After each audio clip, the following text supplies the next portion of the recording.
American Beauty is a movie I go back to at least once a year, and with each new viewing, it further establishes itself as one of my favorite. And even though many videos have been made about it, I still feel that I owe this film an analysis. My name is Lester Burnham. That's my wife, Carolyn. See the way the handle on those pruning shears matches her gardening clogs? That's not an accident. My daughter Jane, angry, insecure, confused. I wish I could tell her that's all going to pass, but I don't want to lie to her. Lester, could you make me a little later, please? Because I'm not quite late enough. Both my wife and daughter think I'm this gigantic loser. And they're right. Look at me, jerking off in the shower. This will be the high point of my day. It's all downhill from here. The main theme of American Beauty is one that I think is pretty obvious. The film is about the lust, the desire to escape the boring and venture into the forbidden. Every major character in the film has this longing. On the surface, we can see these characters' longings as sexual.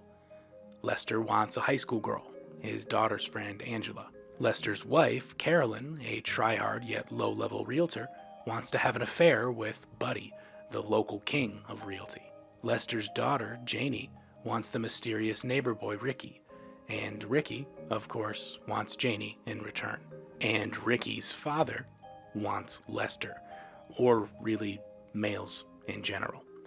Everybody wants what they can't have. But it isn't just sex for these characters. It's about escape from the norm, the mundane, the facade. All these characters feel suffocated by their bland and phony suburban lives. These sexual adventures are a release from their imprisonment. It's not so much about the romance, but what the romance represents. Freedom. Everyone is trapped in their own lives, putting up the appearance of contentment, pretending to be the people they're expected to be. Lester Burnham. Thank you. Hey, Les, you got a minute? For you, Brad, I got 5. As you know, my business is selling an image, and part of my job is to live that image. All right, honey, do me a favor. Spare me the propaganda. All right. Hi, Shirley. Act happy tonight. I am happy, honey. What's she doing in New York? She's moving there. Yes, we are splitting up. Buddy. Ah, it's for the best. When I saw you two at the party the other night, you seemed perfectly happy. It is my philosophy that in order to be successful, one must project an image of success at all times. So maybe what these characters hope for, even if they don't know it, is that their sexual affairs will lead to the deconstruction of their boring lives and therefore grant a road to freedom. Lester is sick of playing the boring husband. His wife and daughter don't love him, and his job doesn't respect him. He feels beyond trapped. A clue to this is in this shot here, with Lester's face being reflected in the computer screen that seems to place prison bars over him with its text. Lester's life has no passion, no feeling, no color. When the film begins, Lester is beyond miserable. His wife Carolyn seems to be the opposite, though. Again, at least in the beginning. She is a woman completely focused on her career, on making money, collecting more material goods, but most importantly, on status. She wants to be the best in her field. She wants to be as good a realtor as Buddy, the local king of the industry. When the film begins, she seems to be fulfilled and successful. But this shot here shows us that she's anything but. Like Lester at his job, she too is framed behind symbolic prison bars. Her marriage, her life, is a prison. So a powerful and high-status man like the king of realty taking an interest in her presents an opportunity. If she wants to keep increasing her status and furthering her career, it makes sense that she'd want a man like Buddy. But above all else, Buddy is an escape. That was exactly what I needed. I was so stressed out. Ah. While Carolyn wants to climb in social status, Lester wants to let himself free fall. He wants to throw away what little status he has and find peace in giving up. When I was your age, I flipped burgers all summer just to be able to buy an 8-track. That sucks. No, actually, it was great. All I did was party and get laid. I had my whole life ahead of me. Lester wants to go back to how things were before he was forced to grow up and get married and be imprisoned by his responsibilities. He wants to be young again. I'd like to fill out an application. There's no jobs for manager, it's just for counter. Good. I'm looking for the least possible amount of responsibility. He quits his boring office job in exchange for a low-level fast food position. Whose car is that out front? Mine. 1970 Pontiac Firebird, the car I've always wanted, and now I have it. I rule. He gets a car that a teenage boy would want. He works out, starts smoking pot, and jams to the rock music of his youth. But this doesn't do the trick. The only thing that can really set Lester free is a romance with a young girl. Tapping into that passion of teenage lust is how Lester thinks he will get back to becoming his younger, happier self. His daughter Janie wants the opposite. She wants to grow up and leave this world. She wants to be in a place where she can be herself. She's sick of pretending to be the basic girl cheerleader.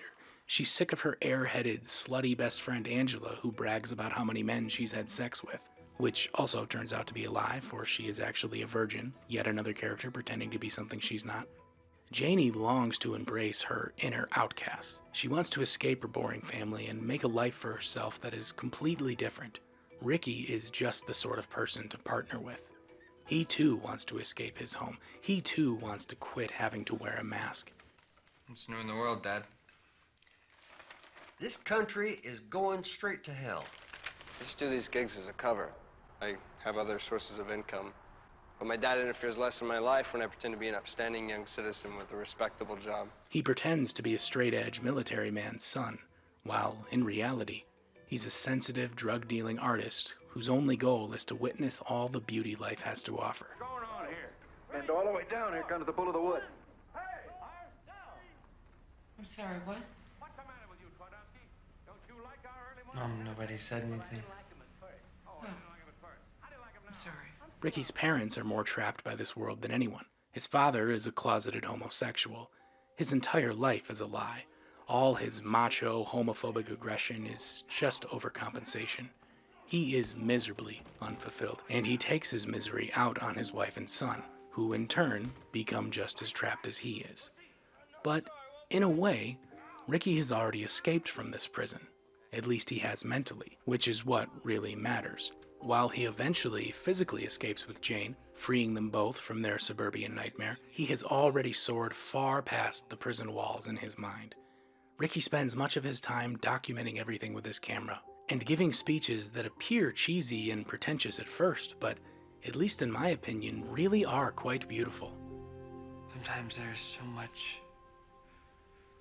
beauty in the world. I feel like I can't take it. Ricky's backstory is that he was a troubled kid who was thrown into a psych ward, or something like it, by his strict father.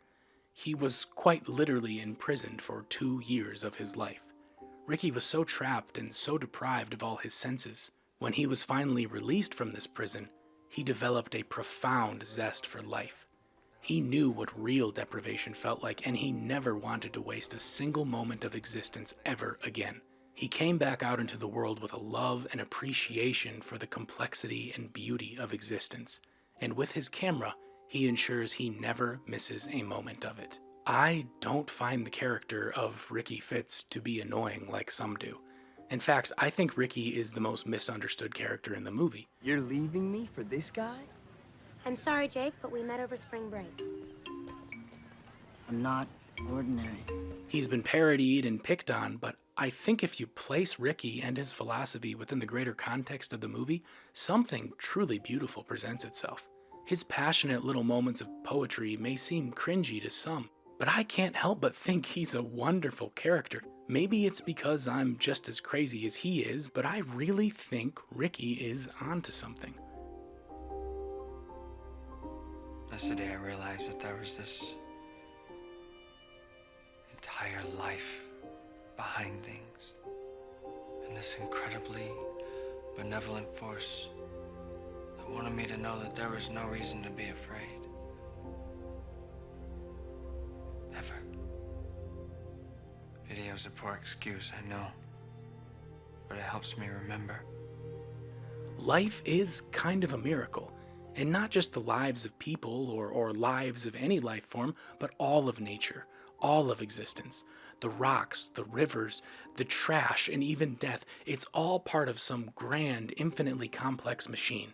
It's only going to go the one way it can go, and when it goes, it's always breathtaking if you happen to pay attention. Whether it be a sunset or a plastic bag, it's all part of the same miracle. To be a gear within this grand cosmic clock is a gift. Each swing of its pendulum is a magnificent marvel. The trick is taking the time to notice it, to be thankful for it, to see the beauty that lies within both the happy and horrific, within everything. Have you ever known anybody who died? No. Have you? No. But I did see this homeless woman who froze to death once, just laying there on the sidewalk. Why would you film that? Because it was amazing. What's amazing about it? When you see something like that, it's like God is looking right at you, just for a second. And if you're careful, you can look right back. You can say that Ricky's philosophy is stupid or insane, but I argue that he must be doing something right because he's the only character who is happy, who is true to himself. Sure, he lies to his dad about being a drug dealer and plays the role of the good citizen just like everyone else, but he never deceives himself or those close to him. Ricky is the only character who's enlightened, the only one who's actually cracked the code to solving the problem they all face. Most of the other characters think they have the solution. They think they know the best way to escape their imprisonment, but they all fail. Lester thinks the best way to change course is to kind of just give up. He tries to backpedal and reverse away from his responsibilities. Carolyn tries to break through the ceiling and chase after the status in the sky. Angela makes an impulsive decision to try to become what she claims she is. Ricky's father keeps everything bottled up until the pressure becomes too great. The only other character besides Ricky who makes a wise decision here is Jane, and this decision was her choosing to get close to Ricky. Because Ricky clearly knows something that the others don't. And this is really saying something here because Ricky's present situation, his imprisonment, is by far the worst when compared to the other characters, but he's far happier and more fulfilled than any of them because his way of coping, his philosophy, is the real solution. He doesn't rush like the others, he observes.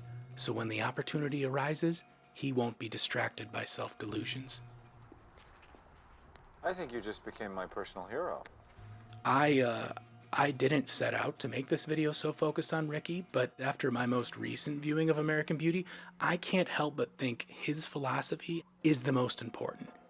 If we look at the most obvious symbol in the film, the rose petal found in Lester's fantasies, we clearly know that these are meant to symbolize innocence and/or romance, as roses often do. But the movie isn't just named American Beauty because it's the name of a type of rose. I think it alludes to Ricky's philosophy, which is also obvious, but in a deeper way than you think. American suburbia might be imprisoning. It might all be a facade. It might cause great stress and sadness. It might be something to escape and run away from. But it's also something that, like everything else, is oozing with beauty, for no other reason than the fact that everything is. Yes, your life can always improve. You can always be happier, but that doesn't mean you shouldn't stop every once in a while and take in the sights. Let yourself be in awe of the fact that you can experience awe. Study and understand the bad. See the sweetness of the good. Stop every once in a while and smell the roses. The American Beauties. All right. Thanks for watching. I wasn't really sure what sort of video this would turn into, but I guess it ended up becoming a defense of the Ricky Fitz philosophy, so I guess I'll just put that in the title and act like that's what I set out to do. All right, be sure to like and subscribe and look out your window and just look at those trees or buildings or whatever's out there. I mean, it's just so gnarly. It's gorgeous. God, acid is one hell of a drug.